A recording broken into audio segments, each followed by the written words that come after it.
Yeah, I think the stream started, so just Did it? yeah, so Uh, let's just wait for Chaos, see if he's gonna come on. I'm still getting everything set up and stuff.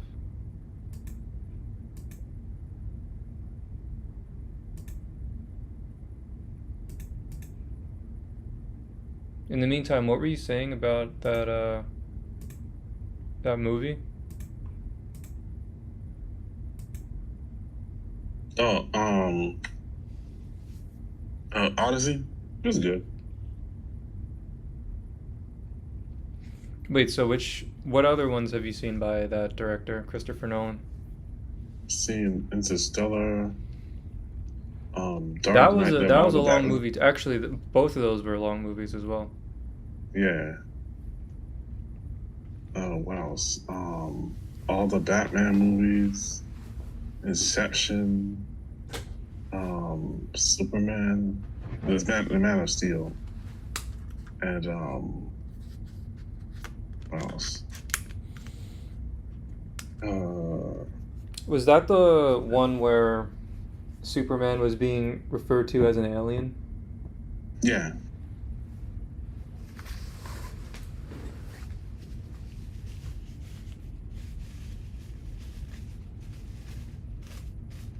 There's a bunch of movies I watched by him, but yeah, I haven't watched all I didn't watch Tenet, and what else? I think Memento. Oh, I haven't I watched. think that's an old movie, right?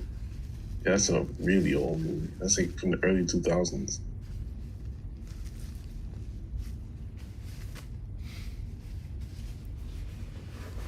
I think he also made Dunkirk too. That what was it? World War II? I think so. I didn't see Yeah, it, but I remember hearing stuff about it. yeah. I didn't see that one. I think he made Oppenheimer. That sounds right. I didn't see it Yeah, though. me either.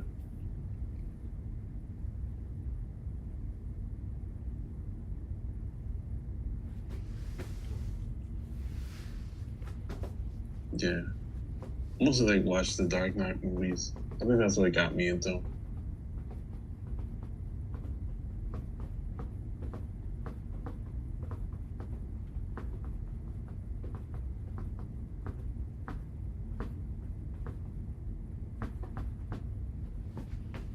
So what do you think Clown Town's gonna do? Countdown. Yeah, Pygmy. Didn't he break his legs in order to He got leg lengthening. and, seems like he got that in order. Yeah, the funny thing is I know so me and Pygmy in real life we have a common friend. Oh yeah, Yeah. So it's like I really. sort of know I have like a real life connection to Pygmy. He's not just some random person on the internet to me. Like I do actually know someone in real life. Like I hang out with someone that he knows in real life. Oh, wow. So you actually met the guy. I mean, like you actually know somebody who knows the guy. Yeah, in real life, yeah. Wow. Do I know this guy? Yeah, you know. Okay, so I know the person that. Pygmy. Yeah. I disagree with what he did. I mean, like, he didn't need to do all that. I think he might be doing like a second round of it. Oh man, I haven't that's that. I don't really keep up with any of that content anymore. I might like every now and then just take a peek at Pygmy's channel, mostly just what he posts, like in the community posts section, just because Mm-hmm. I have that real life connection to him, Mm-hmm. and I think like maybe a couple a couple of months ago he said that one of his doctors that was overseeing this procedure said that he might be able to get like a second round of leg lengthening. I think he said like right now he's at 5'7", but he might be able to get like 2 or 3 more inches on top of that if he gets a second round of it. Wow.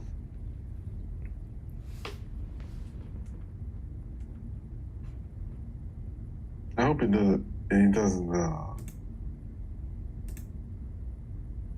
Jeez, bro, that's gonna suck.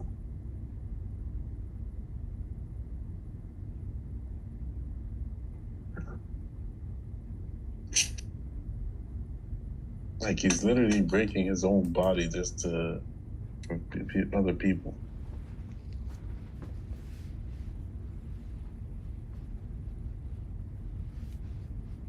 So what do you think he's gonna do now that he's like 5'7"?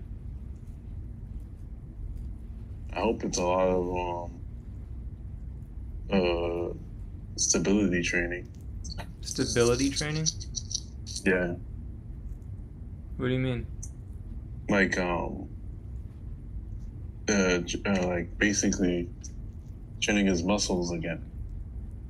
Oh, you mean Resistance training.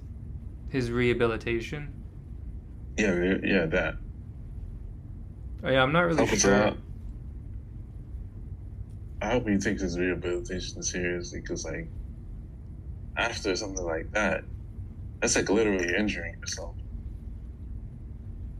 Can't be you don't get back up from something like that. You have to really go into your rehab.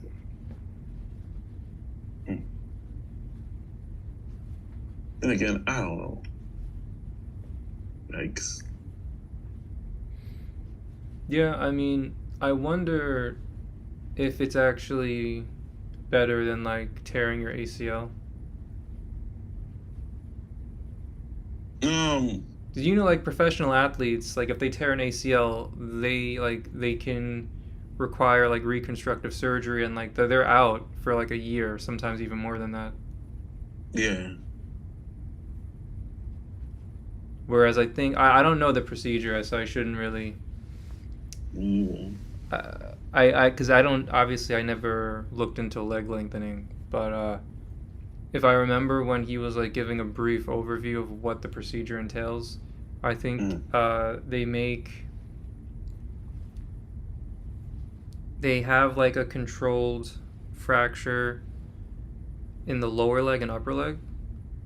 So the tibia and like predominantly the tibia and the femur, I think. Yeah. But like obviously it's controlled, so the fractures aren't like it's very like obviously it's done in a controlled manner, so the fractures probably obviously will heal, or at least they should heal pretty cleanly. Whereas like ACL, so you're dealing with like that type of connective tissue, like tendons and ligaments. I don't know, like it could be a lot uglier. Yikes. But isn't it like I don't remember. It was a long time since we were in that anatomy class, but like tendons and ligaments, aren't they? They're not as vascularized as bone. No, I think they're like. That's why like that's why it takes a longer time to heal, right? It's one of the reasons. Right. Yeah. They're under vascularized compared to bone. Or muscle. Yeah. Yeah. Damn. This procedure goes into the ligaments. No, I think his procedure, they make like a controlled fracture at the tibia and the femur. Oh, fuck. So in the bone itself. Yeah. Yikes. I guess. But bones heal quicker than the tendons and ligaments. Yeah. But like, this doesn't that put like a strain on it though? A strain? I'm not sure. I don't know. I haven't been in that class for a while either, so um, hopefully he's not like why go through this surgery? Like, I understand, like you're trying to impress people, but like he had to he had to talk to somebody before this. What do you mean? Like, talk to his like primary doctor or something about this, right? I'm not sure. I don't know if he ever said if he spoke to like a family doctor before this. This is a cosmetic surgery, right? Yeah. So, I don't know like how much like a general practitioner would know about this really. But I'm sure he consulted the actual like surgeons that specialize in this. Like Also, before he did it. Like I think it's mandatory you have a consultation before. hello. Yeah. Otherwise, he just end up like messing himself up and ending up uh, not even able to use his legs anymore. Man. Sort of reminds me of you ever see those people that like use the people that pretend that they're handicapped just so they could use uh those like motor powered wheelchairs? Really? No, Yeah, cause actually, wait, really? I was at Disney World not too long ago Yeah. with my wife, and Uh, like I noticed that there are a lot of people there that use these like motor powered wheelchairs, and I think Disney is like super inclusive, right? mhm. So they make it very accessible to all types of people. So I think they have like a fleet of various types of wheelchairs for anyone that may need one. Mhm. And I overheard like a couple of people saying that they didn't really have a disability, but like they tried getting one just because they were so lazy of like in terms of like walking around. They wanted to get a wheelchair, so like they pretended that they were disabled. Wow. Mm.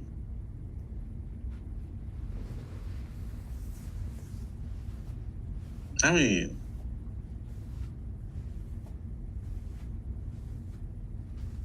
yeah, actually, that's pretty bad. Yeah.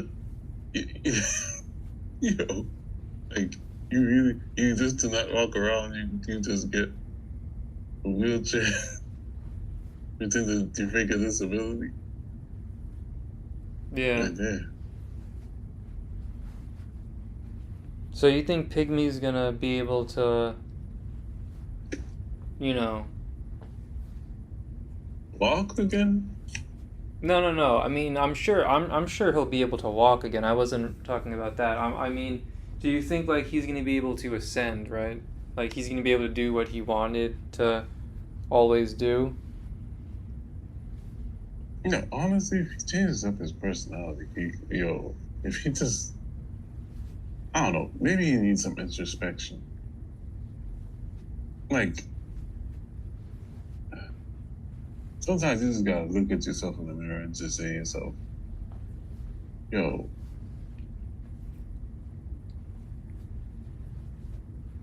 then again, that might, some people, that might cause depression. Like, it might not even be the physical traits, bro. It just might be, he's still young and probably, I don't know. Maybe he's just going about it the wrong way.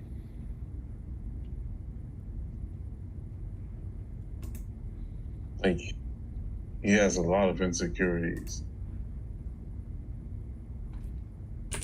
Like over his height.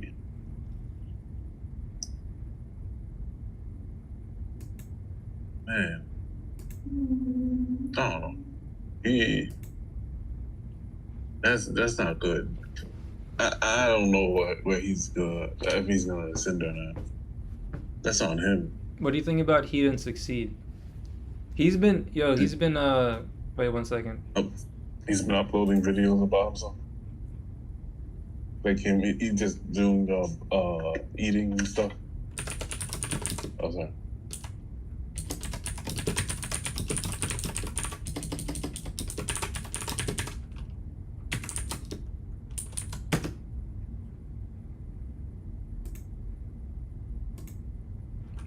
All right, I think Oscar's coming on, and then we could Yes. yeah, because he's really like the face and LMS specialist. He knows more about face than I do. Oh.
Yo, Chaos, is your microphone muted?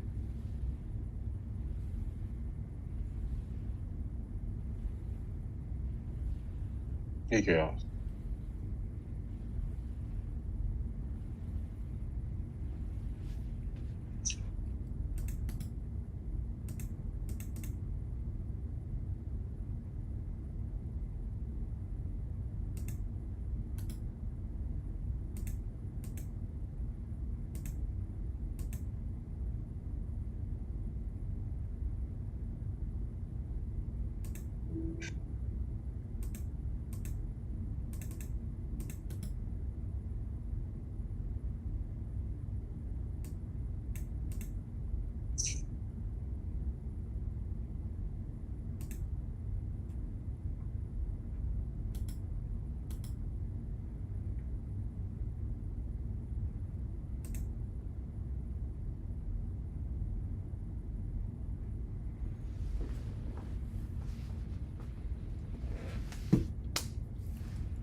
He's trying to he's trying to fix his mic. Okay.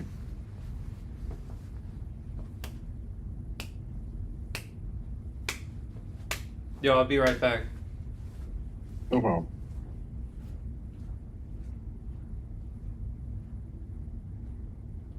Yo, can you hear me? Yeah, I can hear you. What are you guys talking about? We're talking about like random stuff. Mostly like mutual friends or something like that.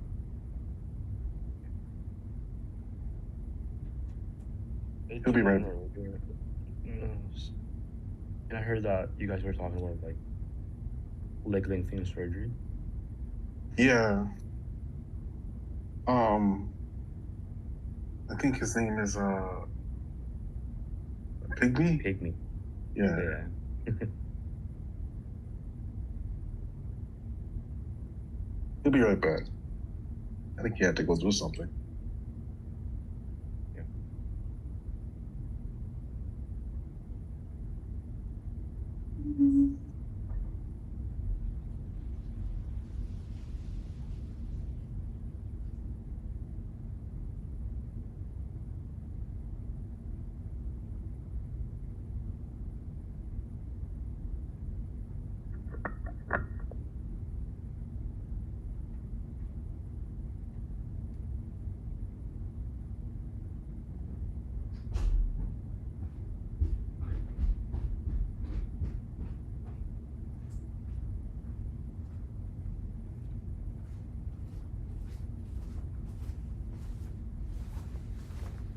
Oh, you got it to work?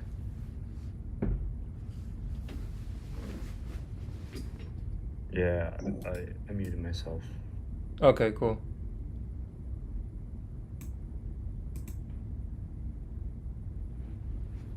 Yeah.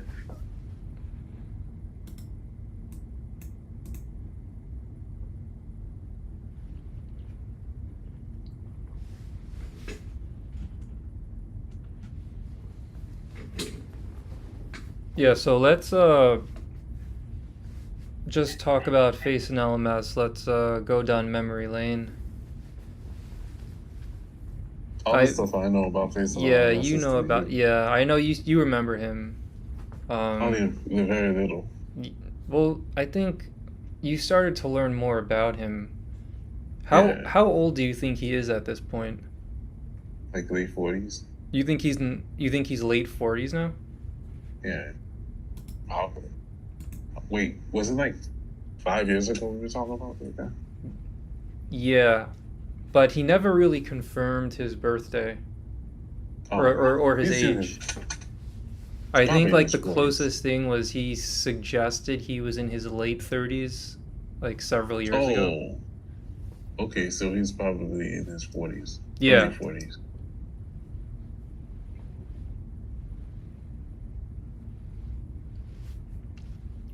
Yeah, I think he's at least 40 years old. Wow.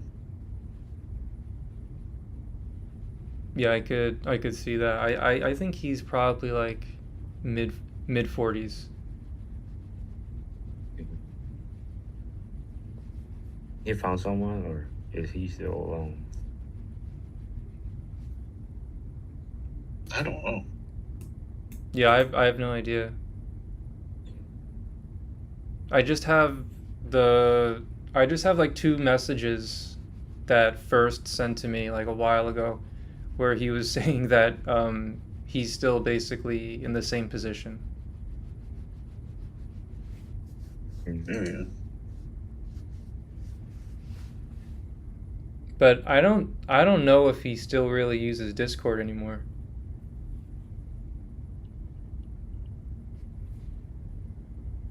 I mean, we know he hearts comments on YouTube, so that's Yeah, one thing. yeah, he does that occasionally, yeah.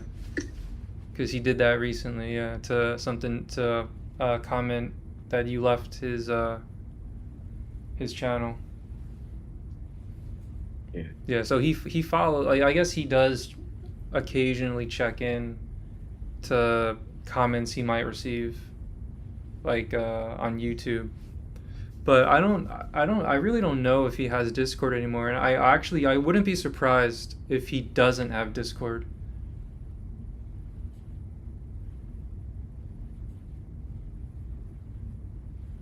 Hopefully, I don't know.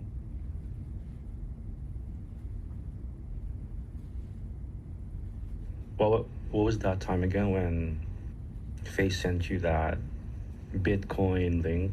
Was that in 2024 or?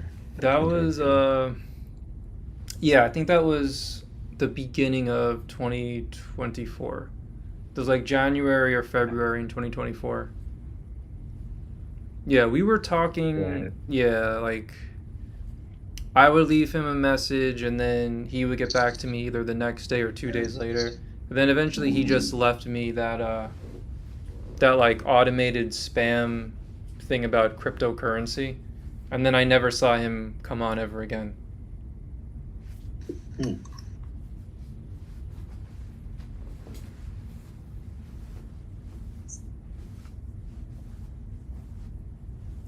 wasn't that the time when you also sent him those clips where you were showing him your success, or was Yeah. that a different time? No, yeah, you're right. That was the same time. Yeah, he ever since then, I don't know if he like was using a Discord.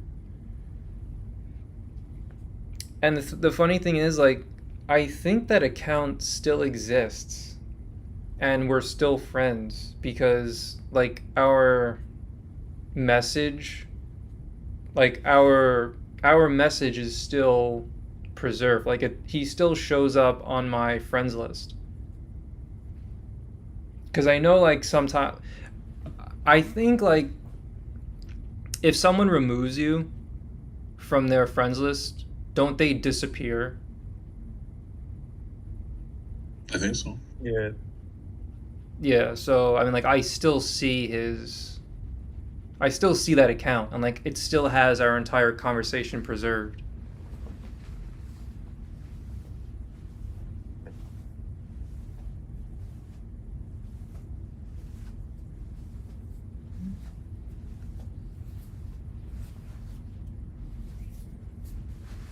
I mean, I guess the question is like do you think he's going to come back and if he does like to what capacity would that be? Hmm. I don't know if he might come back.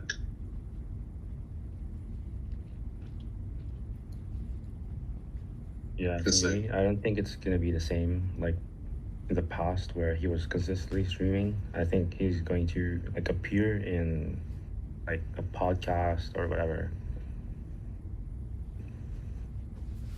but he wouldn't be the same as before, where he would live stream like every week, like every Saturday. Yeah, that was. What do you think like the golden age for him was? Like like peak Face and LMS was 2019 to like the beginning of 2021. Yeah, I would say so. I mean, if you're talking about his live streaming era, I mean that definitely was it. Yeah. His peak, right? Yeah. He started to upload more videos, his WA videos in like 2017. Like the frequency was at its peak in 2017, 2018, and I guess like early parts of 2019. But when it comes to his live streaming, that was I would say 2019. You know, when he would start to debate people. Like, Do you remember that guy? There was one person, and I at this point, there's just so many minutes and hours of streaming that I don't think I could bring myself to going back through the archives and searching for it. But I do remember there was one. This is like a very long time ago. Someone, Face brought someone on, and I think it was towards the end of one of his streams, and he wanted to debate Face, but Face said like it's sort of the end of the stream. Maybe we could do this another time. But the person seemed like very adamant in wanting to debate Face. Do you know who that is? Or do you have any recollection of that? was this around like 2018, 2019? Yeah, Or yeah. It maybe it the year? it would have had to have been like a stream from 2018 or 2019. It definitely wasn't 2020. Mm, I can't remember. I mean, Yeah, I think it was sort of around the time when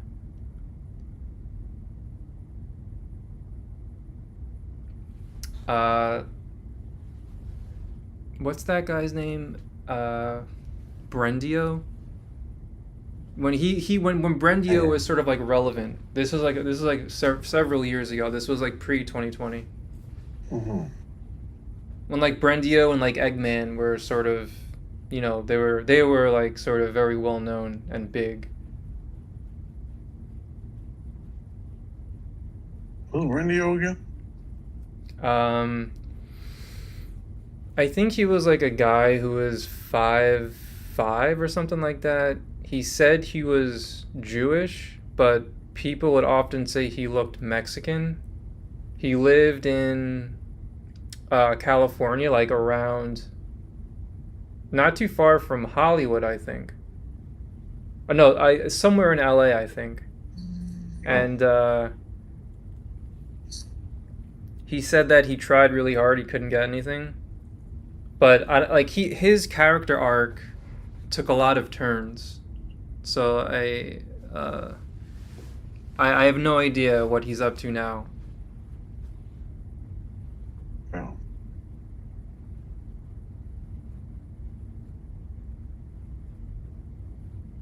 So he's the one that wanted to debate. No, Facing no, no, LMS. no, no. Brendio didn't. No, he. I think back then he was like a big supporter of FACEandLMS.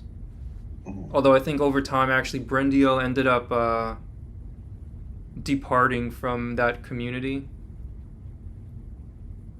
But I was just See, saying, like, the stream that I was thinking of had to have been around that time because I'm pretty sure Brendio was like in the live chat.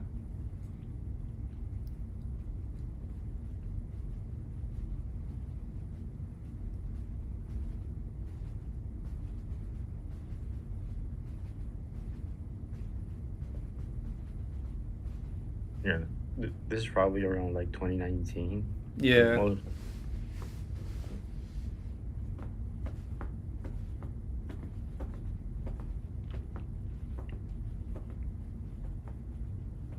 Looking back at his old stuff, do you think like any of his streams or points were really good, or do you still sort of, or I mean, maybe like you look at his stuff and you think it's like it's even more like as time has passed, you can look back at his stuff and it looks even more foolish. Like, how do you feel about his stuff at this point? Like just doing like an introspective reflection on it.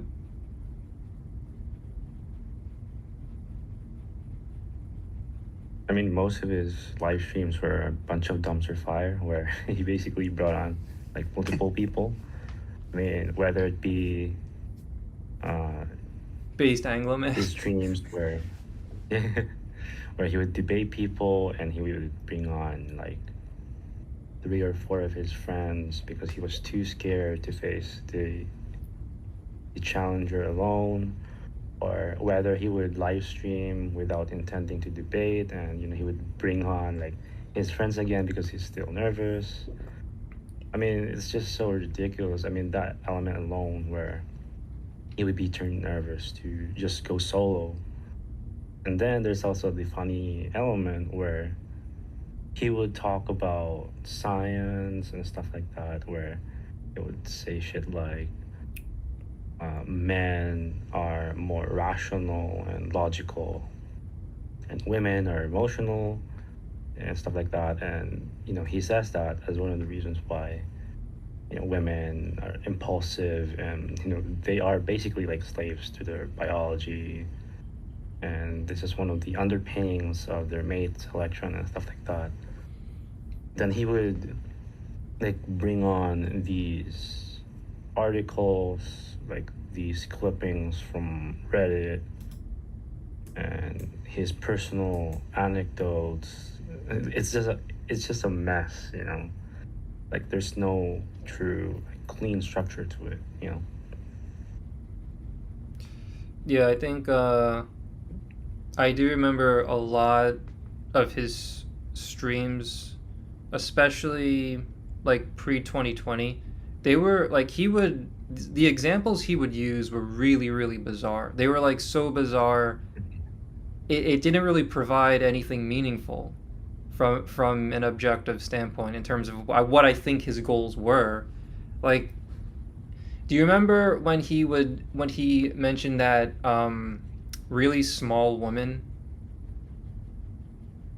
Yeah, I mean, I think her name was Penny, and she had some sort of like birth defect or whatever, like congenital Yeah, there was that one, disease. and then I think there was another.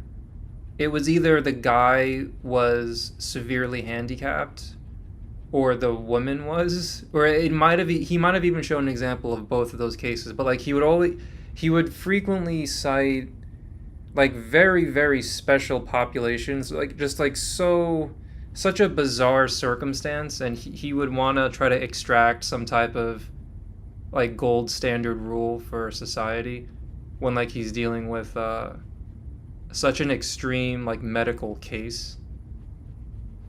He did that a lot, like pre 2020, with Yeah, like those he like would. skin, like he would show like burn victims or like skin defects or Damn. people that were like bound to wheelchairs. Yeah, and then he would What? basically say, "Oh, like given this example, women are like this. They have a lot of options. They have unlimited options." After giving that example, which is ridiculous, like it's as if he's basically acting like his example, which is a deformed woman, a woman with a burn victim.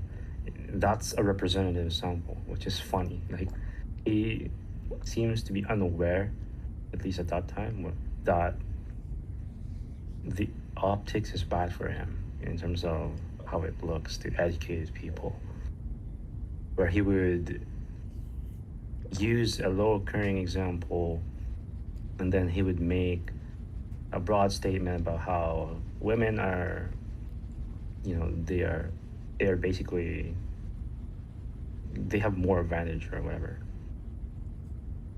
Yeah, he would do that a lot. He would take like it.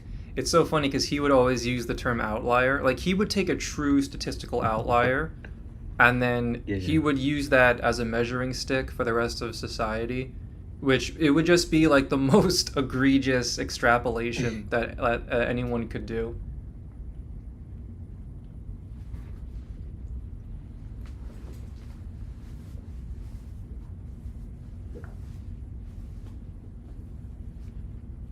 Yeah, later on in like 2020, he was talking about how even like average people are now, cells or whatever. Basically Was that moving like towards. part of his whole shtick with the Overton window was shifting? Yeah, yeah. He's saying that he said basically that the 80/20 would become 95/5, Yeah. and that because of that, even normies are now in cells.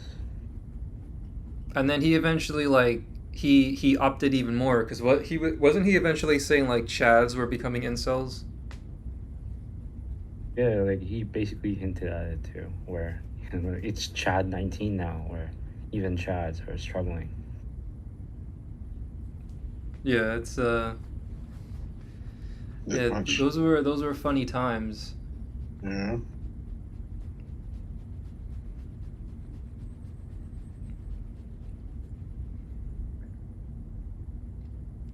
He had some funny callers too. Like I don't know if they were meant to be funny, but just the whole like just how it went, it ended up being unintentionally funny. Do you remember when that guy, I think he was like a Chad, or at least he was, it sounded like he could have been a Chad. He was, I think this was 2020. This was 2020 or 2021. I think at that point he started getting like people that he would refer to as Chads, and who would be like, he would ask himself, like, why are Chads like trying to get on my show now? Yeah, I remember that.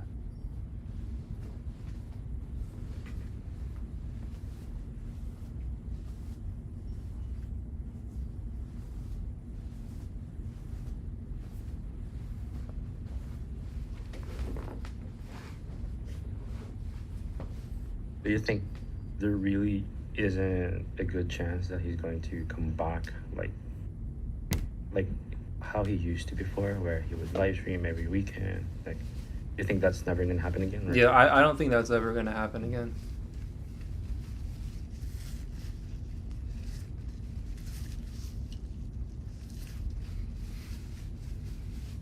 I think he would. I mean, Yeah, I think didn't he he would say? struggle with being able to just create content at this point. Like in order to coming back to that capacity of making routine content, I don't know, like I think he would really struggle with being able to come up with enough ideas. Uh, Especially coming up with ideas didn't seem didn't seem like too extreme, because I think like he'd run into trouble if some of the stuff he said in the past, especially looking back now, he had rather extreme takes. I think if he were to make those takes now, I think it would he would he would make himself even that much more vulnerable. And I don't think he'd want to do that, because I do think a lot of his content creation uh, was always factoring in like his image. I think he's concerned about his image and his clout a lot. I don't think he wants to do anything that would really tank like the perception of him. So I don't think he's gonna roll the dice. If he did come back, I don't think he would roll the dice on making like edgy and content that signals extreme like theories about lookism like he used to. I think if any like if he did, he would have to tame it down a lot. I also don't think he even has the drive in him to do that. I mean, the way I'm seeing it, he's probably like in his mid 40s. He probably looks back at his YouTube tenure. He says, I had a good run, but for him to jump back into the swing of it as a 45, let's say, year old man who's been out of the game for a really long time, and he also knows that lookism, it's sort of evolved now where it's not bound to just YouTube. Like, the term lookism you now can find all over social media, and there are all these like lookism influencers now. Like he'd never be able to compete with that, like just in terms of attention and like viewership. Like he'd never be able to compete with some of those people. I mean, all those kids that used to watch it are now doing that lookism thing now. Like Clavicular and all those motherfuckers. Yeah, like he'd never be able to like get that level of viewership, right? And then so if he doesn't go the route of trying to get mass viewership, and he wants to go back to what he was doing originally, which was sort of being more of like a lookism educator and historian in his eyes, he makes himself very vulnerable to objective criticism that would really debunk and dismantle all of his theories. So it's sort of like he's in no man's land. And on top of that, he's a 45 probably year old man. So I just think his heart, his mind, they're in somewhat different places now. And logistically, in terms of content creation, he has these new pressures he'd have to deal with in today's day and age, in today's landscape, that he didn't have to deal with in the past, where a lot of, I guess, attention that involves lookism is going to go to a lot of these social media based influencers, not him.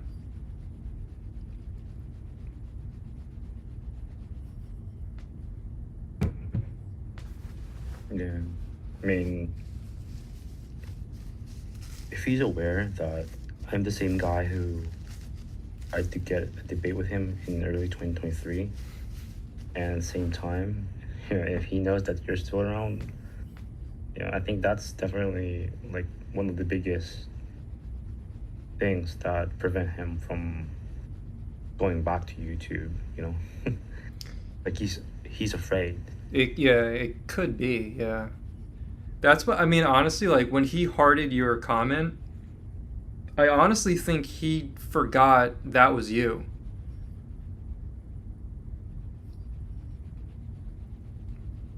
Yeah.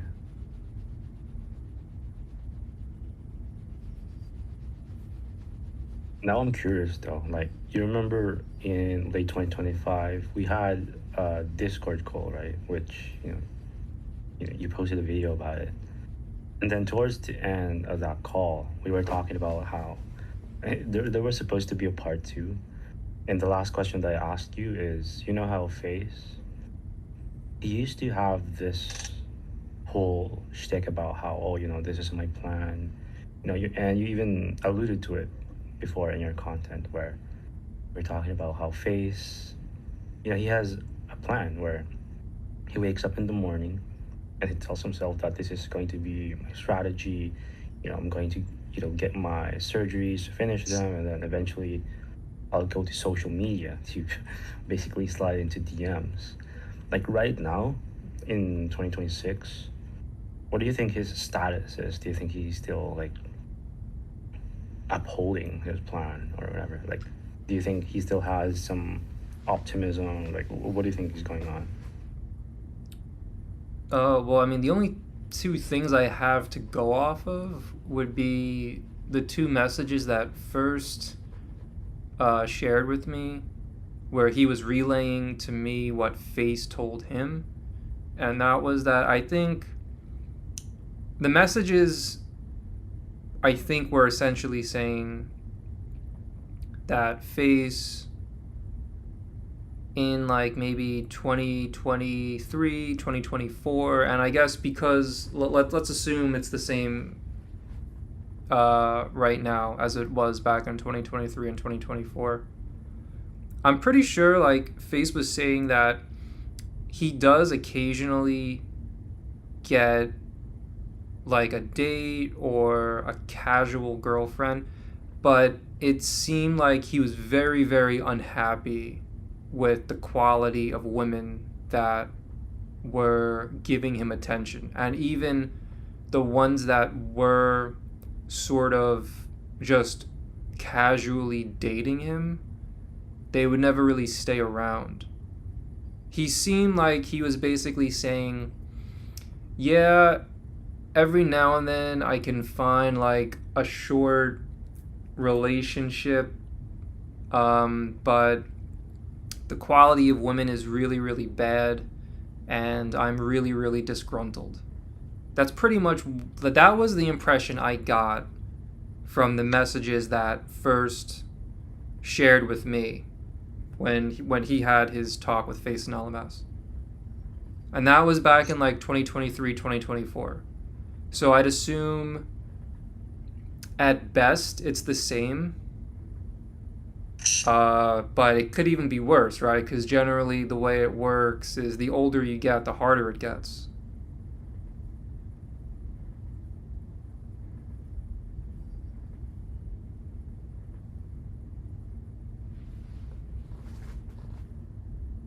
Yeah.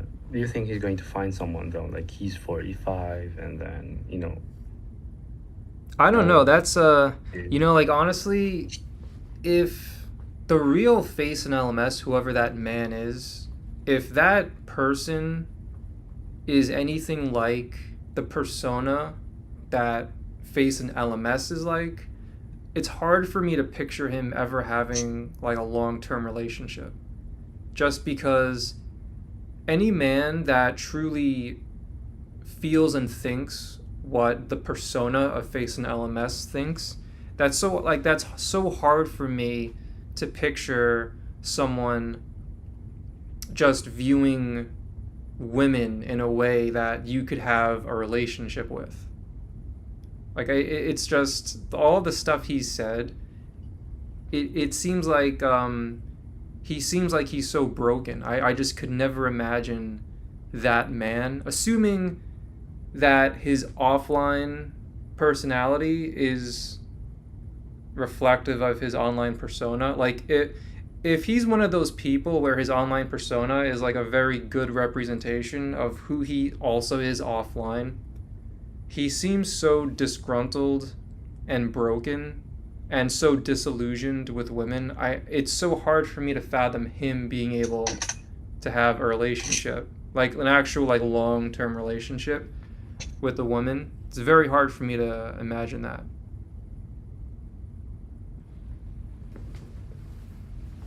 Yeah, he had some very crazy views on women. I don't think he's gonna. If he hasn't changed now, yeah, it's not gonna. I don't think that's gonna work out for him.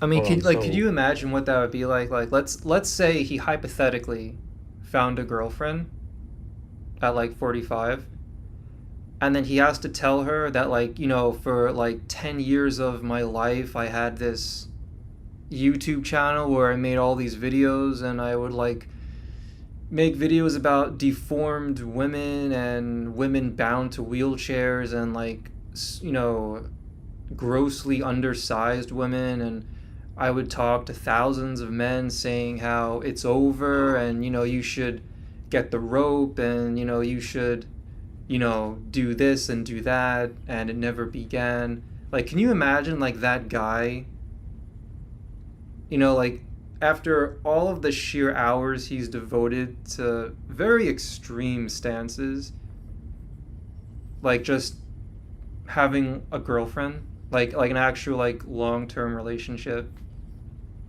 It's so hard for me to picture. I just can't, like, it doesn't compute.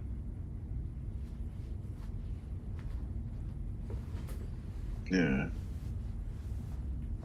He's not gonna. He's still the same person. No.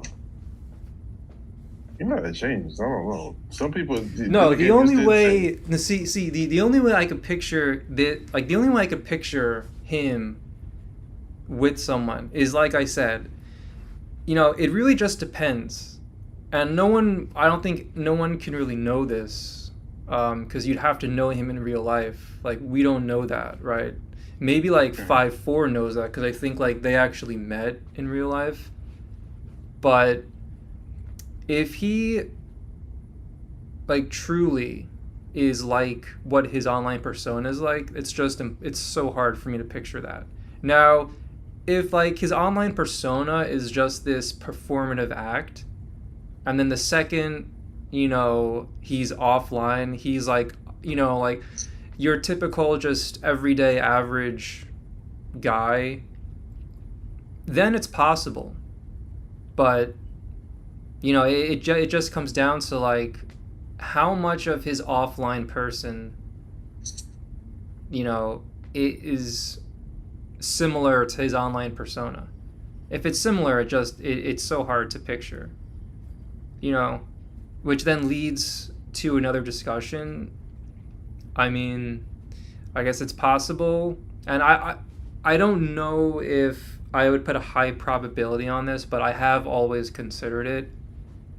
If he really was just doing like a very long-term grift, where he would say a bunch of shit, and what he would say, it might have some grains of his true feelings, but the second he would like exit out of YouTube, he sort of knew that a lot of the stuff he was uploading it's just sort of like him ranting and venting, but deep down he doesn't truly subscribe to all of the stuff he just said as much as people might think. So it's sort of like showbiz. It's like show business, right? He knows he has to sort of wear this moniker. He has to be performative. His content has to be memorable to some degree. And how do you be memorable? Usually by being more extreme, being more sensational. It's the same formula that media has always known. So it's possible that the second he goes off screen, so to speak, he looks back and says, yeah, that's just my alter ego just ranting and venting about some shit, but I don't truly feel and believe all of those things as much as people might think, right? Like there could have been some aspect where his YouTube channel was sort of like this performative grift. In that case, yeah, then I don't know. Then maybe his offline personality is more of just like a normal everyday person. Sure, but I still think that I would place a low probability on that. I acknowledge it's possible, but I tend to think that isn't the case. That's just where my head's at with him. Yeah.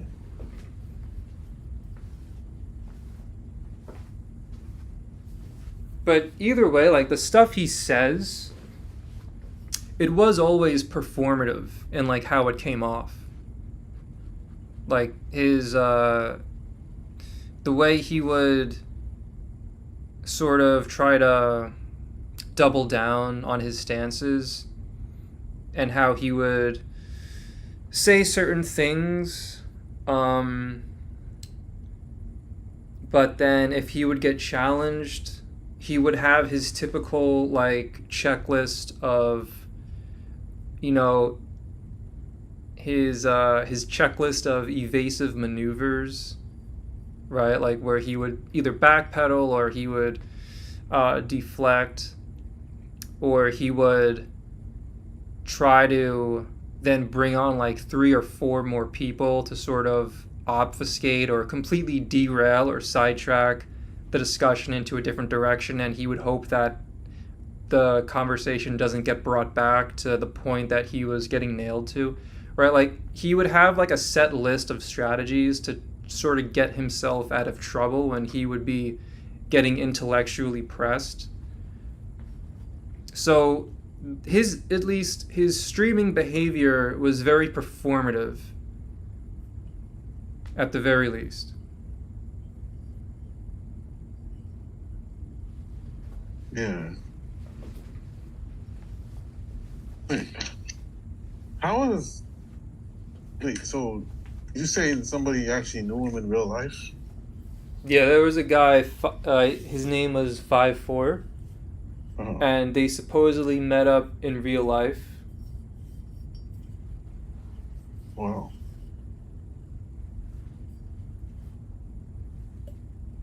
Like, what was his when you both guys, when you met him, how was he like when you talked to him? Was he very like aggressive, or was he friendly, or? No, Face. I wouldn't say Face was ever aggressive. In like his on his live streams, I wouldn't say he was aggressive. Was he passive? Was he at least passive aggressive, or? No, I never got a sense of aggression from him. He would just resort to a lot of those like intellectually dishonest tactics and like logical fallacies. He wasn't like aggressive in the sense of really trying to bully someone or to like speak over someone,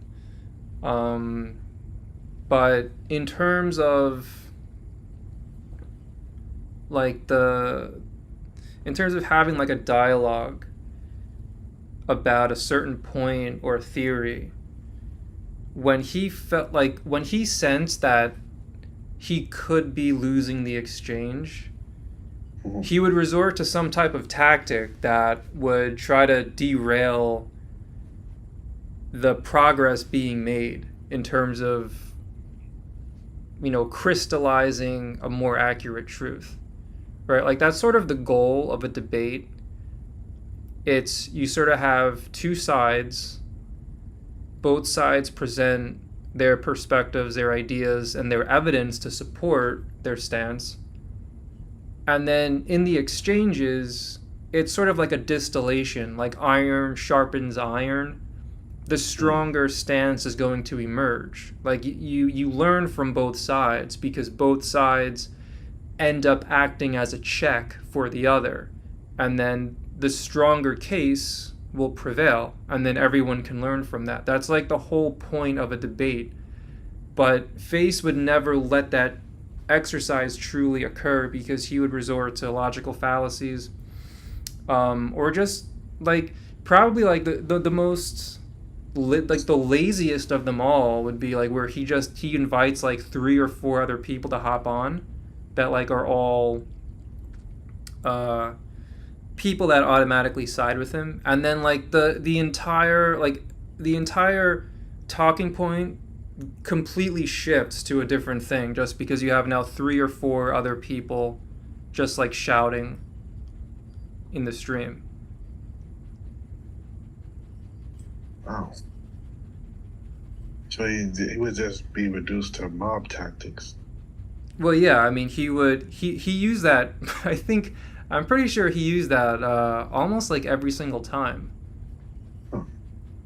I know for sure he Yeah. did that with First, and didn't he? He started to do that towards the end with the second look, right?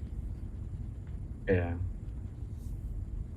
Like initially, it was just the two of them, but eventually, when he actually lost, when he read the super chat saying that, a second look won, that's when he said, "Oh, let's take on some callers."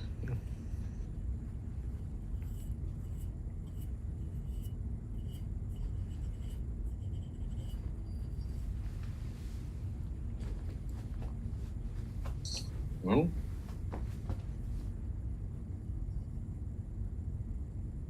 Yeah, and there was also the time when I think remember the first time Jay Tahoe spoke to Face? It was in 2019 when he came on Yeah, and it in one of his was live streams. Face, Pygmy, and 5-4. Yeah. Like Jay Tahoe, he came on like 2 or 3 times from what I remember. What was And the then each first time, time? The first time, right?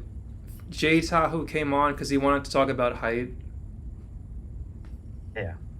Yeah, and that was like the height stream because FaZe had both Pygmy and 5-4 there.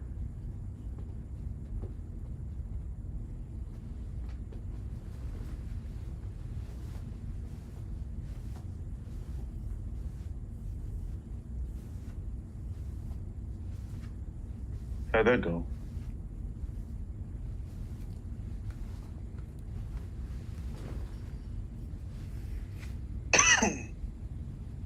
Yo, I'm curious about something. So basically, in like early 2021, uh, before you debated Face, you posted a bunch of videos where you were critiquing his content and ideas, right?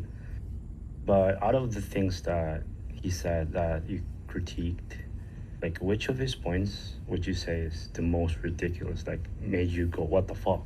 Like, would that be? Like, is it his biological arguments that women select men for the sake of maximizing their fitness? Like, what's point that Face made, which like every time you remember it, like you thought like, "What the fuck?" Like, what's that point?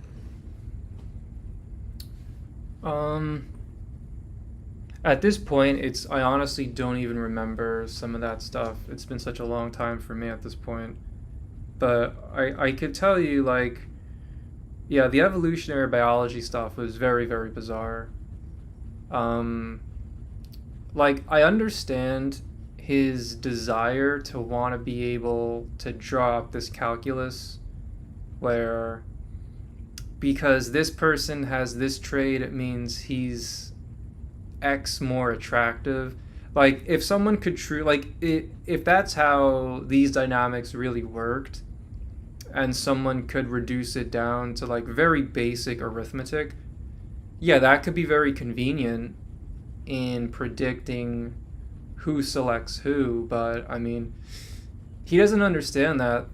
what he's trying to scratch on is so sophisticated, that his calculus would never add up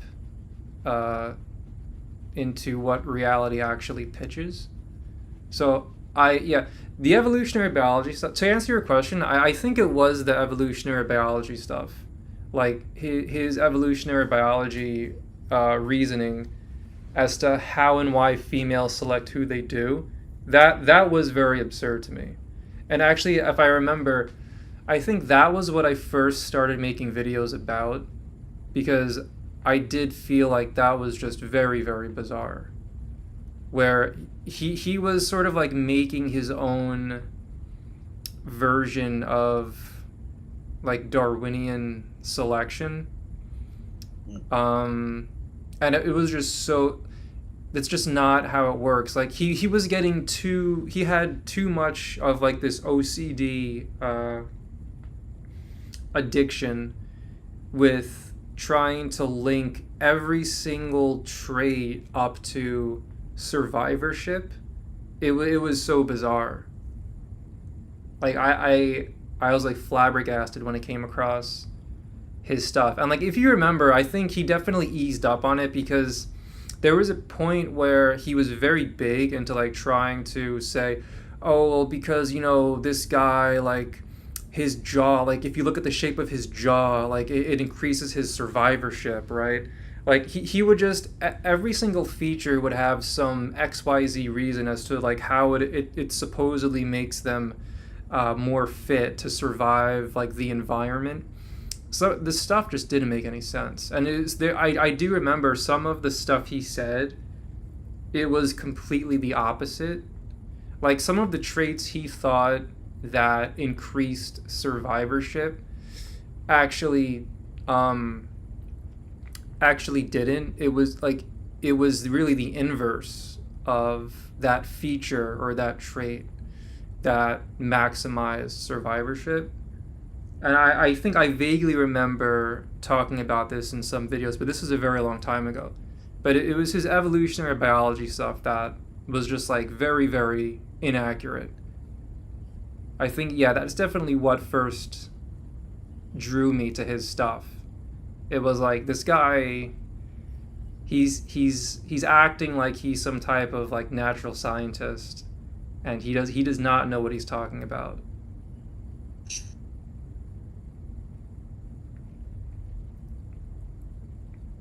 Yeah, I remember your video where you were talking about basically critiquing his evolutionary biology points, and you were talking about how you basically mentioned like polygenic inheritance. So yeah, that's what you're talking about right now, right? Yeah, I mean The that was opposite. yeah. I mean that was one of them. That was definitely one of them. I think actually there was another point I said, that although this point he did give me credit for, when I think like ultimately it's the idea of eugenics, but like the irony of eugenics, like the irony of like the pop cultural idea of what eugenics is, actually it's very much the opposite. Like the pop cultural idea of eugenics is actually very dysgenic, because one of the greatest strengths of a species is actually biodiversity, because the more diverse the gene pool is, the more protected that species is from changes that can occur in the environment, the more future-proofed they are, right? The more different like alleles and genetic variation that exists, the more protected that species is if there ever was to be a change, right? Whether it's like physical change that introduces new like atmospheric pressures that then said species has to endure.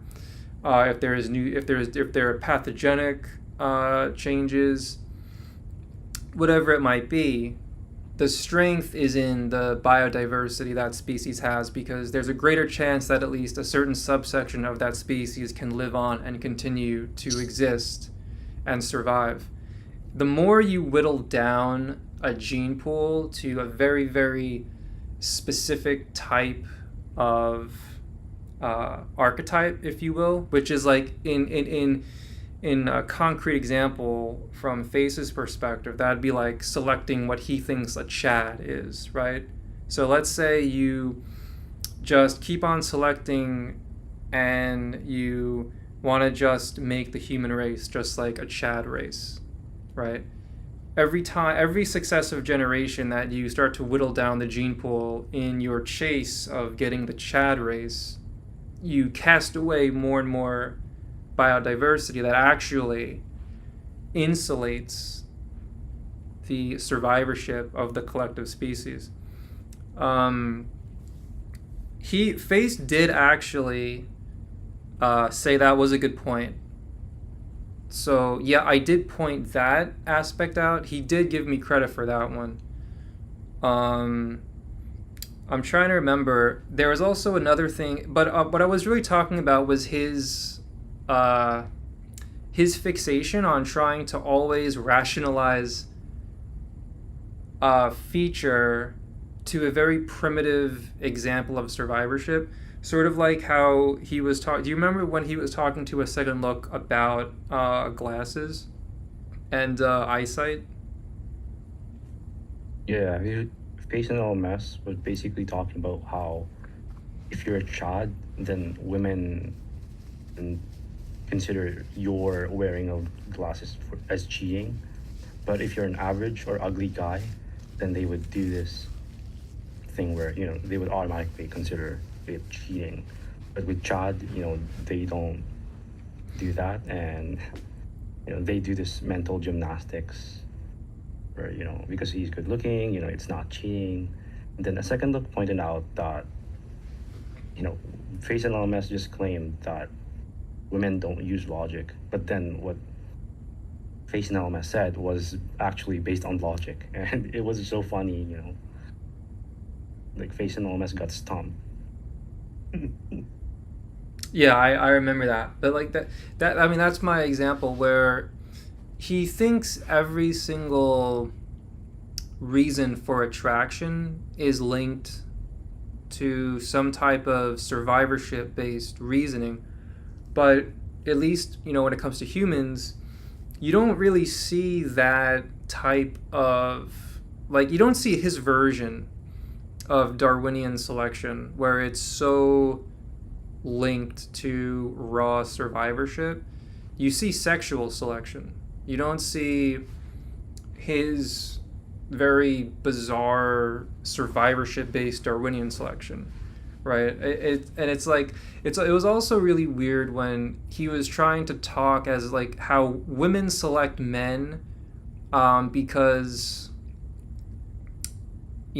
feature X, Y, or Z is gonna let the woman be more protected, or it's gonna there's just something in like that female's firmware, right, that makes her want this guy because this feature, right, because this guy doesn't wear glasses, right, like she wants him more because because he doesn't need glasses, he's a better hunter, right? I mean, like that was the type of logic he was using. But I mean, in the real world, like these examples don't really even hold up. And then just the actual logic, like if we just examine the logic behind it, it doesn't make any sense. Just because, like, that's not, first of all, it's not even how humans live, right? So like the examples he's like, where are you seeing these examples of these traits really doing what, like, he's claiming them that they do?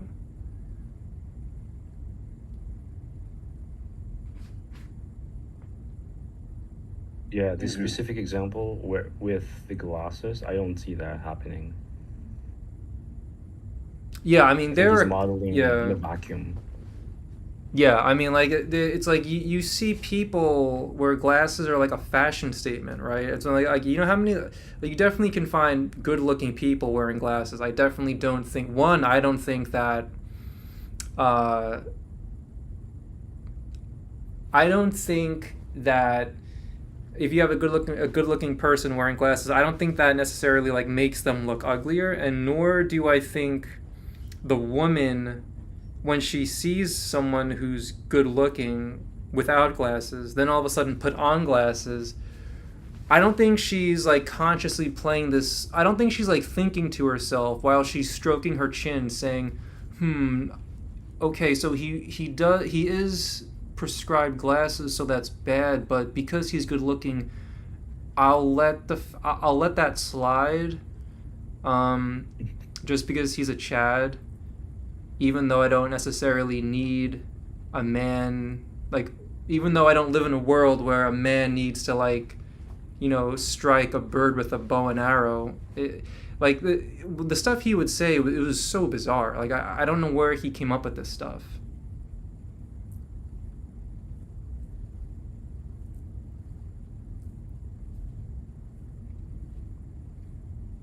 Sounds like a guy who just um overreached his boundaries.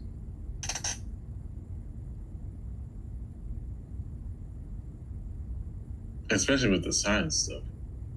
Like you can't those things he was saying were facts. It was just his something he came off the top of his head.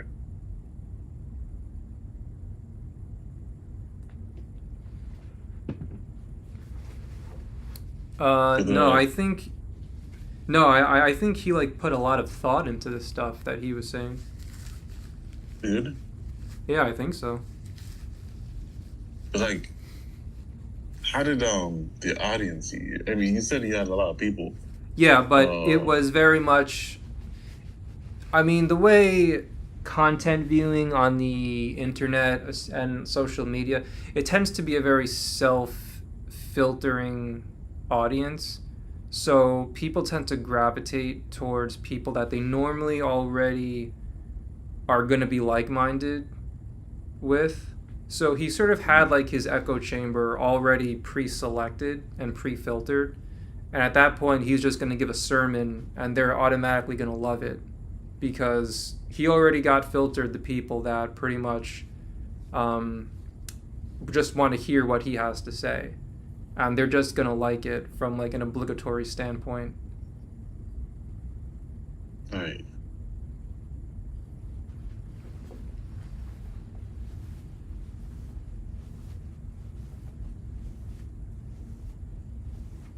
Yo, I remember your point about how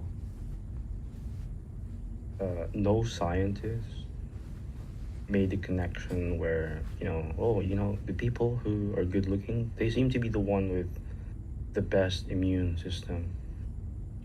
Like, I remember that point that you made in one of your videos. Yeah. Because I mean, I've worked, I worked alongside like a lot of different healthcare professionals, like nurses, doctors, physical therapists, occupational therapists, and really like all different types of doctors. Also, some pharmacists as well, and none of them, like in medical literature, there was never this finding that quote unquote like beautiful, like cosmetically beautiful and attractive people live longer than conventionally like ugly people. Like that's never been demonstrated, it's never been observed. If you I actually, yeah, so what you're saying, that's 100% true. That's in medical literature that doesn't exist. Even like I think I did some research just to even go beyond that. There have been quite a few papers published about like linking attractiveness with masculinity, and testosterone. So like if you treat someone, like if you treat attractiveness as its own variable that gets rated upon, and then also you treat testosterone as something that's measurable, and then masculinity as something that gets rated on, right? Like the three aren't linked in the way that FACE and LMS would claim that they are. Like, so FACE would probably say the men who get the highest attractive rating from a panel would be the people that would also score the highest with their testosterone and also their masculinity rating, right? That's probably what FACE would say, right? Because that goes along the lines of what FACE has always was a proponent of, right? Like FACE is very much a fan of this very Darwinian genetic determinism based lookism, right? Like that's sort of the wing he's always been in support of. But all of the different papers and outlets that have looked into this, there really isn't any connection between those three. You have cases where people who score very high, like men, get rated upon by like a wide array of judges, if you will, and they score very high with attractiveness. Some of them have high testosterone, some of them have low testosterone. Some of them have high classical indicators of Western masculinity, some of them have low. Like there's no real rhyme or reason. It's pretty much like a very random scattershot along a distribution. Like there's no conclusive, consistent link between any of those three things. They're all very much independent from one another. I did look into that beyond the most obvious thing. It's like, you know, we just don't see like the attractive people like just not get sick like any more or less than other people. Like that's not how it works. If it did, then I guess we could say, okay, maybe FACE and LMS is onto something, but that's not what has ever happened. And medical professionals would be the first one to have already established this case, and it would have been published in medical literature a very, very long time ago, but it's never happened because it simply isn't true. Thus, FACE and LMS is his whole Darwinian track thinking. It's not reality. It's as simple as that. And I do think as he got called out on a lot of his evolutionary biology bullshit, he did start to like omit that, right? Like as he did more and more streams until he eventually like tapered off, I don't remember him really talking about evolutionary biology that much, or just like mentioning it. I think like after he, and just in general too, after he did that stream with A Second Look, I think he became very, very gun shy. One, like I don't remember him ever really mentioning evolutionary biology ever again after that stream. And especially after I made those videos that he gave me credit for, that was like the final nail in the coffin. And then he just retired his whole evolutionary biology shtick. A Second Look sort of like opened it, and then I finished it, and then FACE completely just ditched evolutionary biology. I don't remember ever hearing him talk about that after he gave me credit for the video I called him out on. And then because of A Second Look, I think at that point he was like, I just don't want to entertain debates because like I can't let my image look bad. Like I can't let my image get any more tarnished than it has. I really think that was a very pivotal point in the character arc of FACE and LMS. That was a very humbling experience that sort of, he had like an oh shit moment where it's like, oh, maybe I don't really know what the fuck I'm talking about, and I don't really want to let my viewers see that I'm just sort of like a hack.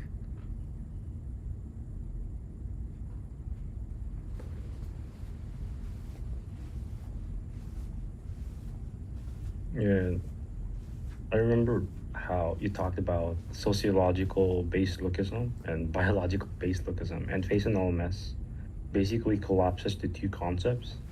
And I think that's one of the things that also made him, oh shit, you know.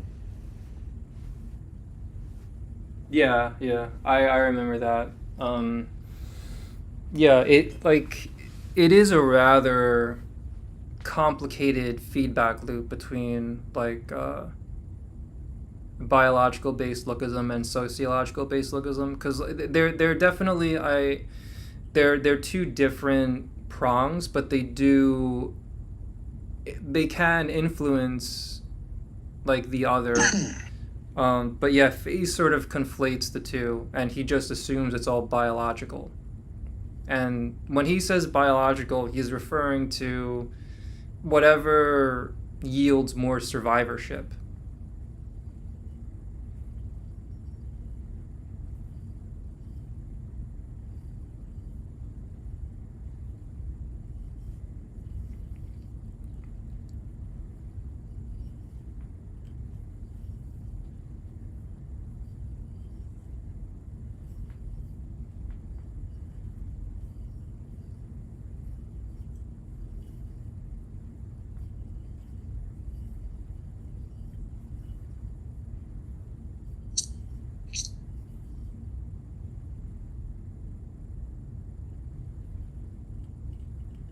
Yeah, didn't you also mention how FACEandLMS thinks that the face acts as markers and indicators for good survivability and fertility traits? Like, like as a one to one, where you see the face and then you're going to be sure that this person has high genetic quality. You know,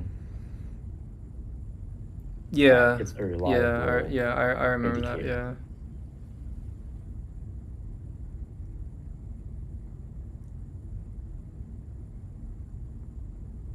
It's funny because I remember like watching a video. So like in like the animal kingdom, uh, I think I forgot what university did this. It was definitely like an Ivy League university. I don't know if I could find it. Um, I don't have the video anymore. Uh, but like in like the animal kingdom, like the great apes, right? It's like mostly known like when you talk about the great apes, right? You think of like chimpanzees, gorillas, orangutans, and like humans, right? And like The hominids? yeah, well no, you could just call them like yeah exactly yeah that's like the more like technical term, the hominids, yeah, but like the more common term like the great apes, right? And it's like when we think of evolution, like out of those species, which species has evolved the most? We think of humans, right? But when you think of like primitive survivorship, right? Like which out of those species can survive the most blunt force trauma to the head? Or like which species is capable of more like hand to hand brutal combat, right? Definitely not like certainly gorillas and even like chimpanzees would like outperform like a human, like a gorilla versus a human, or even a chimpanzee versus a human. And like just like a bit like there's no technology, it's just in like the most primitive raw scenario that like FACEandLMS loves when he comes to like rationalizing survivorship, or like you're out in like the wild, right? You don't have any technology, you just have yourself, that's it, your physical body, that's it. Humans would get destroyed, like a human would get destroyed by a chimpanzee and a gorilla, right? But it's funny because the facial structure of a human is actually more evolved than that of a gorilla or a chimpanzee. And so like a lot of I forgot the professor, but he was looking at side profiles of like the skull of a chimpanzee, a gorilla, and a human. And the chin, like the entire lower third, but predominantly the chin, like a human's chin is a marker that we've evolved more than a chimpanzee or a gorilla. Yet we, like, because of that, our skull is much more fragile when it comes to like hand-to-hand combat. Like the skull of a chimpanzee and a gorilla is much more denser than a human's. Like their skulls can endure a lot more blunt force trauma than humans, right? Yet humans are more evolved. So like evolution doesn't just occur from like a very specific, I guess, pathway for pure like hand-to-hand brute force survivorship, right? Like that's not the only way a species can evolve. That's not like the only type of trait that gets selected for, right? But like FACEandLMS seems to think that he always has to like reduce everything down to like a hand-to-hand in the wild, I have to survive scenario, and that ultimately explains as to how, what, and why was selected for, and that the only way you can evolve is to become more physically brutal or more physically adept at delivering like concussive blows, right, with your appendages or your limbs or whatever it might be. But that's just not how evolution has occurred. That's not the only trait or the only scenario that a species needs in order to survive, right? Those aren't the only traits that get selected for to increase an individual or that collective's ability to survive. But Face has this very like one-track mind where he always brings everything back to some type of like Mortal Kombat scenario, right? And like that's how he tries to rationalize like what traits are attractive in the eyes of a female. Well, like what the traits that make a guy a better boxer if he was out in the wild and he was gonna face like a chimpanzee, right? Like those are the traits that women find attractive. It's like it's not even close. Like if humans have evolved and we've let go of a lot of those traits because it's offered us all these other traits that you can also use to survive. Right? Like, I mean, the biggest one would probably be like mobility and endurance, right? Mobility and endurance, right? Those are like the two biggest trades that we probably have made, if you think about it. Like when we get compared and contrasted against other great apes, right? But it's like ultimately, his stuff just doesn't make any sense, right? Like in actuality, humans are much more evolved than the other great apes. Yet our facial features, while they're more evolved, they actually make us less durable in like a FACEandLMS Mortal Kombat match against them. So clearly, nature has selected for traits that provide other avenues of survivorship, not just FACEandLMS's one-track mind thinking that everything gets ultimately reduced into some, let's exchange punches to the head type scenario, right? But like that's an example of how, I would say reductive and short-sighted FACEandLMS was with a lot of his theories.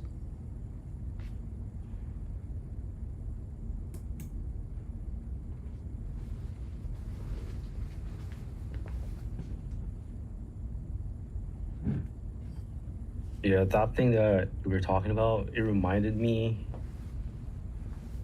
of your point about sociological versus biological baselookism, specifically with height, where you know how 6 foot FACEandLMS he used to posit that women like men who are 6 foot, and it's because of biological reasons. But then again, like men, in terms of their height, the height that's advantageous for survival. From what I remember, in one of your past videos, for the sake of uh, athleticism and biomechanics, it's actually like 5'10", right? Yeah. So this notion about, oh, it's biological, but then again, the 6 foot height, it doesn't give women the same prestige if they say, oh, my boyfriend is actually like 5'11", right? Because the six, it confers this, like sociological, Yeah, basically, this like, aspect where, yeah. Basically, because, like, certain looks themselves become markers of status, right? Like, certain, like, ideas, certain things that you may traditionally think of as purely looks based, it becomes a status marker, right? Like, looks are status in a lot of ways. So when you think of, like, the LMS, looks, money, status, a lot of times status gets it gets forgotten about, because a lot of things that you think of, it's purely looks. Well, it actually has some sociological value, and it's actually a part of status. Like, height is a great example. If you're a certain height, right? Like, if you're that, even though there's virtually a minimal difference between 5'11" and 6 feet tall, if you know that you have that six, it could make a much bigger psychological difference, much more than what it would be just from a sheer physical difference. The psychological difference of just seeing that six, that's, all of those sociological factors, and that's how status now is attributed to that physical feature.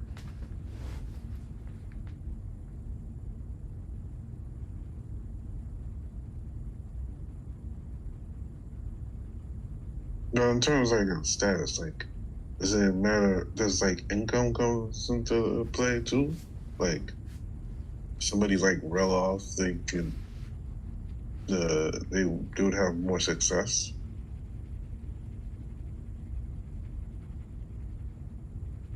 Oh, What do you mean?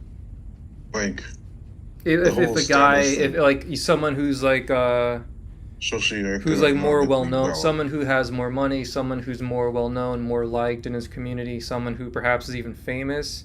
Like, are you Yeah. like, yeah, of course, yeah. I mean, Face certainly acknowledges looks, money, status, but obviously the only thing he really cared about was looks. That's what I mean, lookism, right? Like, looks, money, status.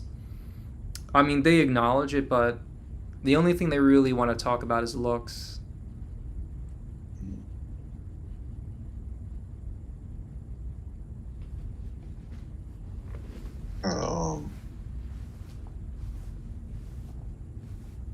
He wasn't seeing the big picture.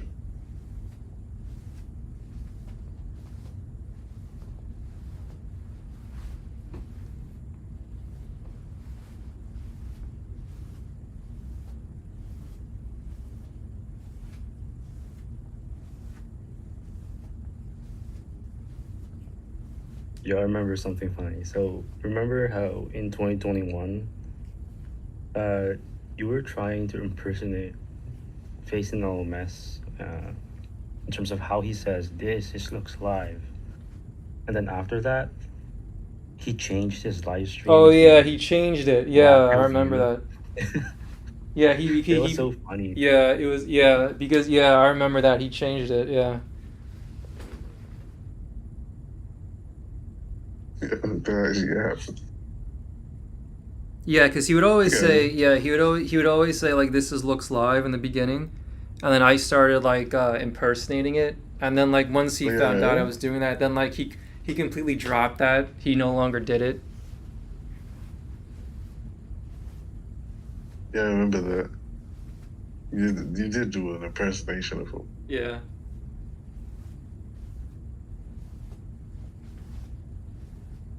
How do you think FACEandLMS decides if a guy is a 6 or a 7 out of 10? Like, when he looks at the guy's face, oh, I'm gonna rate this guy a 7. Like, do you think he has a specific and standard, methodology, or do you think he just arbitrarily like sets? I Oh, think it's very this is my arbitrary. estimate. Yeah, I think it's Yeah. very arbitrary. I mean, don't you remember, like, didn't that happen quite a lot? Like, okay, so 2020 and 2021, I remember there were times where he would bring someone on his stream, and they would send him a picture of them. Face wouldn't share it with us, but Face would look at it in, like, his private messages. And then but he would share, like, his feedback though with everyone. Like, he would, like, sort of rate the person, like, on stream. And, like, when, like, you would listen to it, like, how he would try to draw up a score, like, he never really sounded that sure of himself. Yeah, he was all over the place. Like, sometimes he would notice like the eyes, and then some other times he would first notice the jaw. Like, he didn't have like a consistent methodology, that could be reliable. Yeah, it was. And then when he finds out that after he rated a guy a 5 out of 10 or a 6, he's gonna say, "Oh, you had a girlfriend. You actually are a 6. You're actually like a 7." He Oh, adjusts didn't his score after finding out? Yeah, that the guy didn't that had a happen girlfriend. where was that Jay Tahoe, where, like, he sent a picture and then, like, he got rated, and then he would say, "Oh, I actually have a girlfriend," and then all of a sudden the guys would, like, adjust the score. "Oh, actually, I didn't actually mean you were 5. You're actually like a 6.5." Yeah, in 2021, I remember Jay Tahoe talking about that.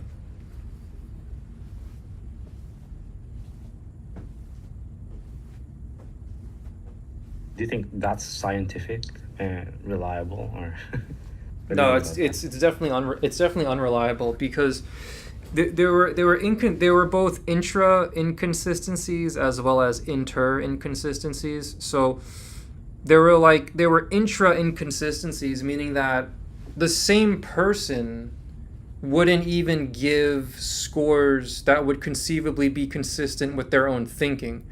And then there were also inter inconsistencies, where there would be inconsistencies from a person to person level. So, like, for instance, let's say you have, like, a server of 10 guys, and they're all, like, bro cells. They're all like, "Yeah, FACEandLMS, yeah, we totally buy into his whole system of survivorship, and, like, the face and the reminisce and the philtrum and the gonial angle and the eye area, and, like, the strong brow ridge, and right, the chin, and, all of these proportions with interpupillary distance, right, like, all of this facial osteological jargon, right? They all buy into it. Okay, so you give all 10 of these guys a picture of, like, a random guy. If you notice, like, all 10 of those guys will have different scores, right? But, like, how can that be? Because supposedly they're all on the same page. They all buy into the same. So, like, I would see this constantly. Like, I was in every single server on Discord I was in. I would see people get shown the same picture, and all of these people supposedly are into these facial mechanics, and they all love the same content creators. You'd think they, like, understand it, and this is consistent and reliable, yet they'd all give different scores, right? So that would tell you right away that, like, this quote unquote system isn't really a system. Like, it's just people think that there's some type of consistent calculus and that they understand it. But then if that's really the case, how could you get such a wide distribution of feedback, when all of this is supposed to be so scientific? It's not scientific. It's really anything but scientific. It's just a bunch of, it's just a bunch of dudes who think they know what they're talking about, and like they, but they all arbitrarily come up with their own score, right? The scores are never consistent. The scores aren't consistent even with the same guy, right? Like even like there's that intra inconsistency because, you could, let's say you were working with the same guy, right? You could give the same guy a bunch of pictures, and then he won't really even give you like a consistent score from face to face. Like he won't even be consistent with his own system, and then you'll have like inconsistencies where there'll be just all of these differences from person to person who supposedly are all supposed to be from the same school of thought, right? So it's like how does this really make sense if like all of you are supposedly the world leading know-it-alls when it comes to facial mechanics, but all of you can't even agree on the same score, right? It's like if you were to honestly and objectively test the validity and the efficacy of their own system, it's a fucking shit show because they themselves can't even, they don't demonstrate that there's any consistency to how they score faces because they aren't all in agreement amongst themselves. I would see that all the time.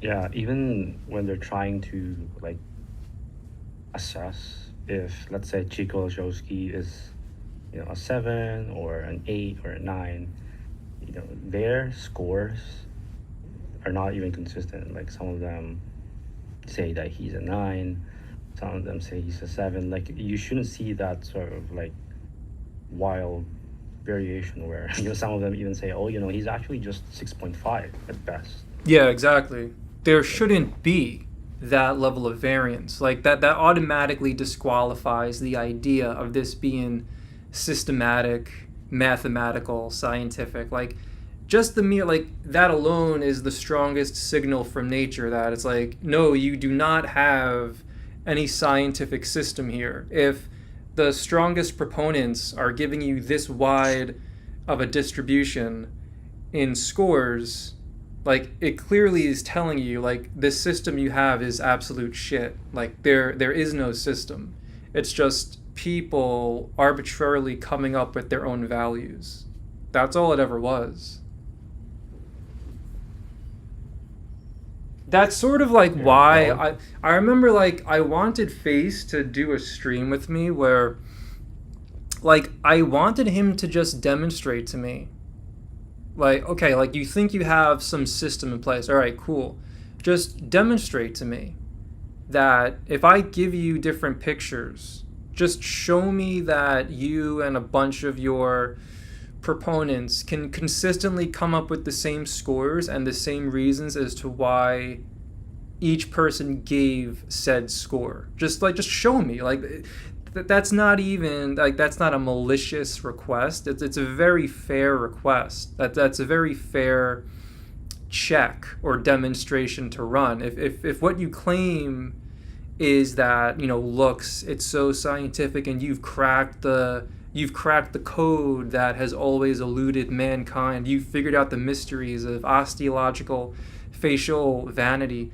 You should be able to then demonstrate that you have a system that consistently works, in a scientific manner. Just show to me that if I give you a bunch of faces, you and a bunch of your proponents, when blinded to one another's score, you all can come up with scores that, are, like are within one standard deviation of each other, right? Just show me like a reasonable cluster of all of your scores so that all of you are at least somewhat on the same page. But like he never would do it, and I think deep down he would be afraid of doing it because I think deep down he knows that he would, like, he and whoever he picks to do this wouldn't show the level of consistency he would want it to show, and thus he would debunk his own system.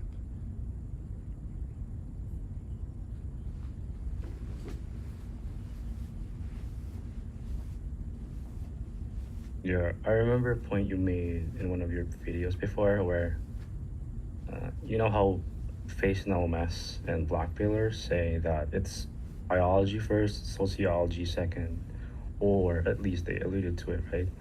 And then I remember you posing a hypothetical question in one of your videos where you asked, you wonder basically who FACEandLMS would pick, you know, if basically a Filipino woman, for example, were to pick between an average or ugly looking white guy versus a good looking Filipino guy. And then, you ended the example with a question about, you wonder about whether FACEandLMS would superimpose his evolutionary biology or his idea of JBW, because either way is going to be telling, right? If he says that, oh, women, the Filipino woman would choose the ugly or average looking white guy over the good looking guy in her own race. Like, what do you think of that? I think you remember that, right? I'm trying to remember. That might be one of the. I think I vaguely remember something like this, but I'm trying to remember now where I was going with this. You did mention a lot of JBW when you talk about FACEandLMS. Yeah, that was another thing. That sort of came after the evolutionary biology stuff. Yeah. But I'm trying to remember this specific example though. Was I doing this to sort of like did I do like I'm trying to so by making him by giving him that choice, was I sort of making him pick and choose between I guess like his idea of better genes versus the law of JBW? Is that what you're saying? Yeah, basically, it was a choice between an ugly or average looking white guy versus, a Filipino woman choosing a man who's good looking in her own race. And you said something about how FACEandLMS could very well try to superimpose his idea of JBW over his biological lookism, right? And it just would expose how inconsistent he is because, like most of the time, he basically presents his idea that the way attraction works, the way mate selection works is basically biology first, right? Like, and you would think that, you would think that the woman would choose the guy who represents the peak genetic fitness, right? Because of the fact that the other choice is an average or ugly looking white guy, right? Like his race would discount him from being the more viable choice, right? But FACEandLMS it wouldn't make sense. It wouldn't be sensible in his like body of work that he would pick a Filipino guy who's good looking and tall, over an average looking or ugly white guy. Like that would, throw a huge curveball in his ideology. Like it would expose yet another double standard, right? Yeah, so I think it's starting to come back to me a little more. I think I vaguely remember that thought experiment where I posed that. Right off the bat, though, I do think there could be a couple of double standards that Face could run into with that. So it does sort of pose. So like the Filipino guy represents like the classical idea of good genes that would be selected for the sake of better survivorship, right? That's what like the Filipino in this example, that's what the Filipino guy represents, right? The better genes, Yeah. like the better genes for better survivorship.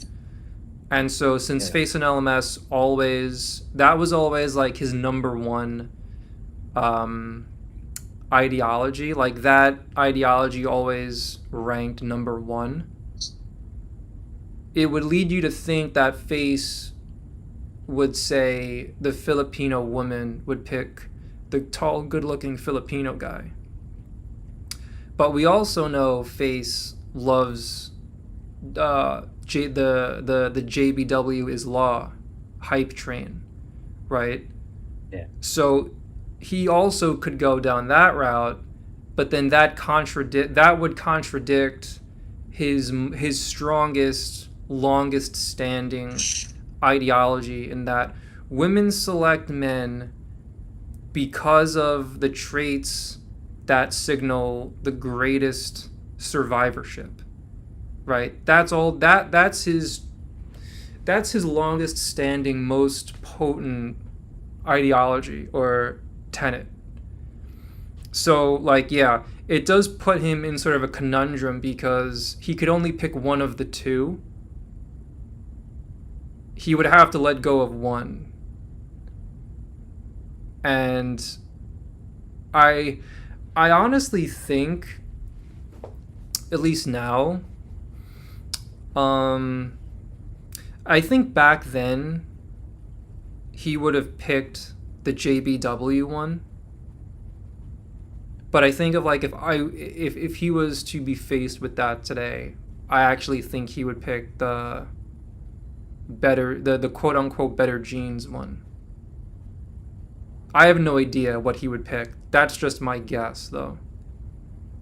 But I do remember, to your point, I do remember, because that thought experiment question puts him in a conundrum where whichever one he picks, he's forced to then have to contradict his prior stance on whichever one he chooses to not pick.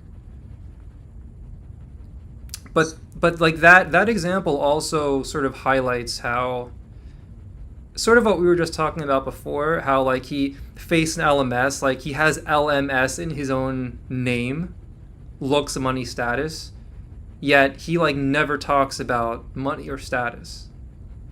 Right? It's so weird that his name literally is FACEandLMS, face and looks, money, and status.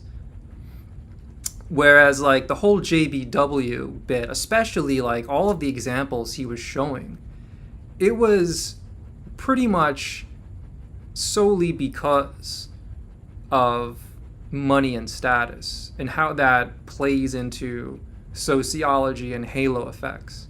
I mean, do you think it's just pure coincidence that like all of those examples were predominantly women in impoverished countries? Like, is that just coincidental?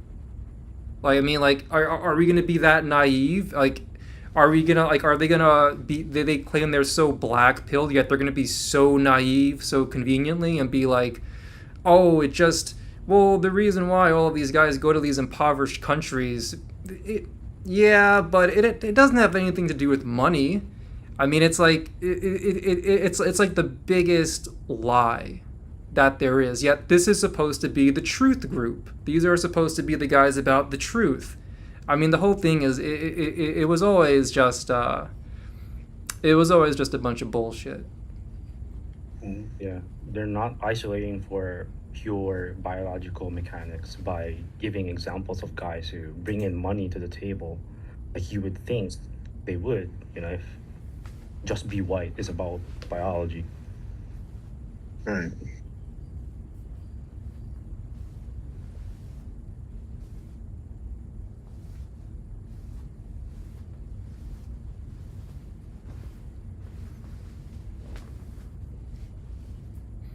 That's why I think if Face now, I mean, I'm sure Face will make some appearance in some capacity, but I mean, the idea of him like making routine content at this point, like I think that's good game. Like that's just never happening, and he knows it. Like he knows those days are done. They're done. Him as a routine content creator, especially if he's gonna make like the same exact if he's gonna make content like preaching and claiming the same exact ideologies he did in the past, like those days are so gone. I honestly don't think any single content creator even has the same exact stances as they used to back then. Like when I think about all of the content creators that at least exist in some capacity today, uh, who used to make content throughout the years of 2019 until now, they've all in their own way have adjusted, right? Like every single one. Like every content creator today, if you compare and contrast their content today until to what they originally started with, they've all gone through changes. Mhm. So if like Face and LMS were to come back, he would literally just like copy and paste the same stuff he did back in like 2019. He would be the only content creator to have not made any adjustments. That would just be like a next level stupidity. And I just don't think he wants to make himself that vulnerable to objective criticism, especially after I think he really had like an epiphany after that a second look debate. I really think that was when like the OG Face and LMS sort of was retired, right? I don't know. I mean, like that could be why he changed his name to Face and LMS too, right? This is like the second coming of because he originally was Face and LMS, and then like I don't know, one day he conveniently made his name Face and LMS 2. Like, what's the point of that 2? Is that like he's on his second life as Face and LMS now? Like I mean maybe like it could be like the Face and LMS 1 is done. Now he's Face and LMS 2, and I think he knew like he could never go back to those days. Every single content creator at this point, they've made their own concessions and adjustments to what they originally started with. Face and LMS got chin checked so many times. If he comes back in any capacity, there's no way he could just start making the same exact stuff with the same exact stances. He would look so foolish. It would truly hurt him on the inside. Like it would be a level of hurt he wouldn't be able to deal with.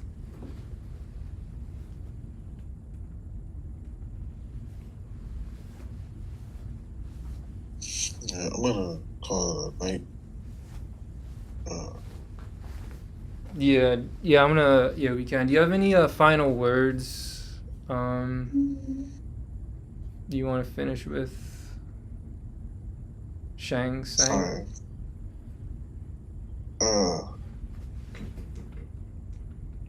I think, yeah, Face on LLS is not gonna come back. I think he's done.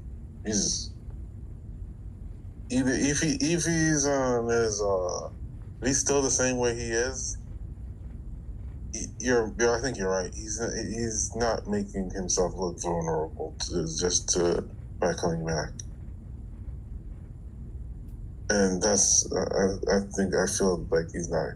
I feel like he's just not the type of person to surface himself like that. All right, man. Sounds good. What do you think of the fact that he replied to my comment on his community post where he said that returning has always been on his mind? Do you think that's gonna happen eventually? Yeah. I mean, I Did he say do. that? I think he will make some appearance at some point. I think like he does sort of miss, certain aspects of being a content creator or having some presence and following through YouTube, so I think he will make an appearance. But it's going to be very different. He might make a few select appearances here and there. He might hop on someone else's stream, as like an impromptu appearance here and there.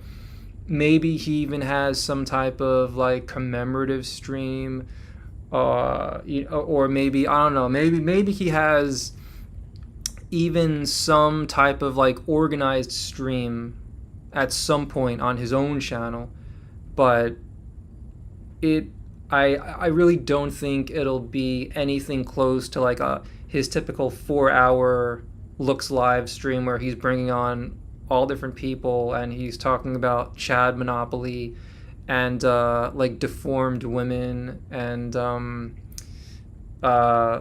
like the Overton window shifting, and now how like it's over for Chad now, or you have to be like a 10 out of 10, and maybe like if you're like sub 10, then it's over. Like all of that shit, it's so hard for me to picture him getting back into that swing of things, because it's only gotten harder to make reasonable and logical arguments that support those absurd notions.